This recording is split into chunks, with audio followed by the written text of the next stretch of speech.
Le tribunal de Nuremberg. Le tribunal de Nuremberg, établi par l'accord de Londres de 8 août 1945 par les Alliés, aussi appelé la Charte de Nuremberg. Le tribunal militaire international est chargé de juger les crimes les plus graves mentionnés dans son article 6. Les crimes contre la paix, c'est-à-dire la direction, la préparation, le déclenchement ou la poursuite d'une guerre d'agression ou d'une guerre de violation des traités, d'assurance ou des accords internationaux, ou la participation à un plan concerté ou à un complot pour l'accomplissement de l'un quelconque des actes ci précédentes. Les crimes de guerre, c'est-à-dire les violations de lois et de coutumes de guerre. Ces violations comprennent, sans y être limitées, l'assassinat, le mauvais traitement ou la déportation pour des travaux forcés ou pour tout autre but de populations civiles dans les territoires occupés, l'assassinat ou le mauvais traitement de prisonniers de guerre ou de personnes en mer, l'exécution des otages, le pillage de biens publics ou privés, la destruction sans motif des villes et des villages, ou la dévastation qui ne justifie pas les agences militaires.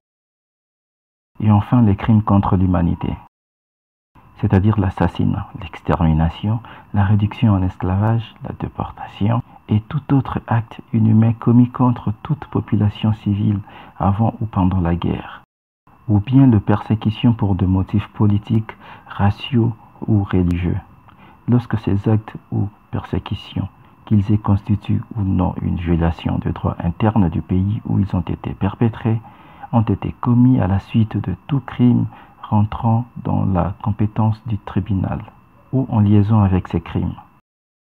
Le tribunal de Nuremberg, composé de 4 juges et de 4 procureurs émanant de puissances victorieuses. Il est chargé de juger les principaux responsables du régime nazi, 24 au total.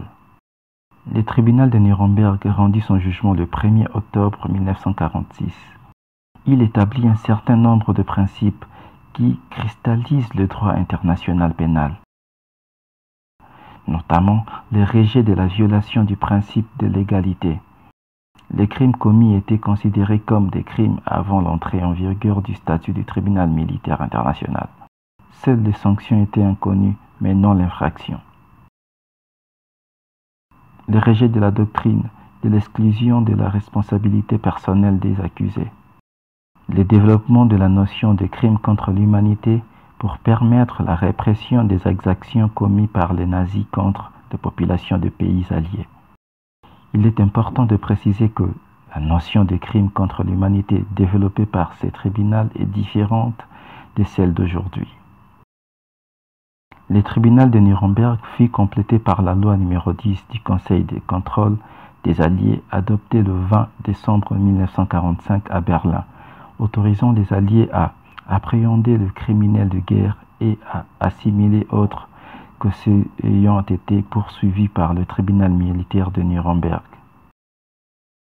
Ce texte, assez peu connu du public, est clairement inspiré du statut du tribunal militaire international de Nuremberg, mais comporte certaines modifications importantes sur le plan technique qui permettra aux tribunaux militaires alliés de rendre des décisions beaucoup plus audacieuses pour le droit international pénal que le procès de Nuremberg lui-même. Ce tribunal a été longtemps critiqué et considéré comme une justice du plus fort contre le plus faible. Pour approfondir vos connaissances sur la justice pénale internationale, je vous propose de lire donc un bon nombre d'ouvrages très intéressants sélectionnés pour vous satisfaire. Je vous mets le lien des ouvrages dans la description de la vidéo. C'était le tribunal militaire de Nuremberg. Dans la prochaine vidéo, nous allons voir le tribunal militaire international de Tokyo. Si vous avez aimé cette vidéo, n'hésitez pas à liker et de la partager. Abonnez-vous si cela n'a pas déjà été fait. Quant à moi, je vous dis à la semaine prochaine.